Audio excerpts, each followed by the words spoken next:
মুখ্যমন্ত্রী আন্দোলনের গলা টিপে মারতে চাইছে বললেন নির্যাতিতা চিকিৎসকের পরিবার। টাকার অফার দেওয়া নেওয়াকে কেন্দ্র করে রাজ্যের মুখ্যমন্ত্রী মমতা বন্দ্যোপাধ্যায়ের সম্পূর্ণ মিথ্যে কথা বলছেন। মুখ্যমন্ত্রী গোটা বাংলার মানুষকে আবেদন জানিয়েছেন পুজোতে ফেরার জন্য। সেই প্রসঙ্গে নির্যাতিতার মা বলেন, যদি মুখ্যমন্ত্রী নিজের ঘরে এই ধরনের ঘটনা ঘটত তাহলে কি মুখ্যমন্ত্রী মানুষকে আবেদন করতে পারতেন উৎসবে ফেরার? সিকিওর আগে পাবে তবে তো কাজে যোগ দেবে। ডাক্তাররা কি আন্দোলন চালাবে তাহলে? আমি জানি না ঠিক। আপনি কি মনে করছেন মুখ্যমন্ত্রী এত আন্দোলনের সারা থেকে ভয় পেয়ে গেছেন, তার ফলে এই ধরনের কথা বলছেন যে আন্দোলনের গলা টিপে মাপতে উনি চেয়েছেন, যাতে আন্দোলনটা থেমে গেলে উনি ওনার নিজের জায়গায় ভালোভাবে ফিরতে পারবেন। কে? পুলিশ প্রশাসন, হসপিটাল প্রশাসন, সব প্রশাসনের তরফ থেকেই হয়েছে এটা। কিন্তু বলা হচ্ছে যে আজকে রাজ্য সরকারের আইনজীবী বলেছে 23 জন মারা গেছে আন্দোলনের জেরে।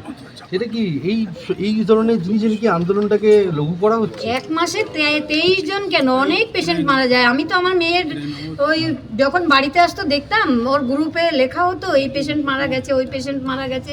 23 জন কেন, এক মাসে অনেক পেশেন্ট মারা যায়, ক্রিটিক্যাল পেশেন্ট।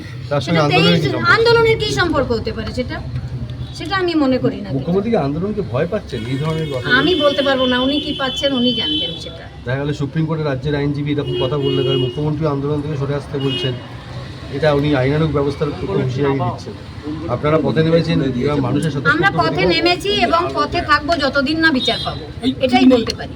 পথেই থাকবো। যেভাবে মানুষের কান্না আপনাদের দেখে, সেটা তো আপনারা তো মানে একটা স্বতঃস্ফূর্ত প্রতিবাদ দেখছেন। হ্যাঁ, এখন মানুষের আন্দোলন উনি যদি প্রতিহত করে দিতে চান, আমাদের আন্দোলন করতে পারবেন না। আমরা বাবা মা হিসাবে আমরা আন্দোলন চালিয়েই যাব।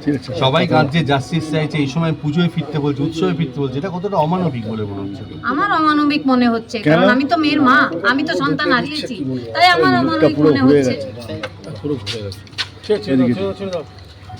আর আমি কিছু বলছি দিদি কেন, কাকিমা কেন?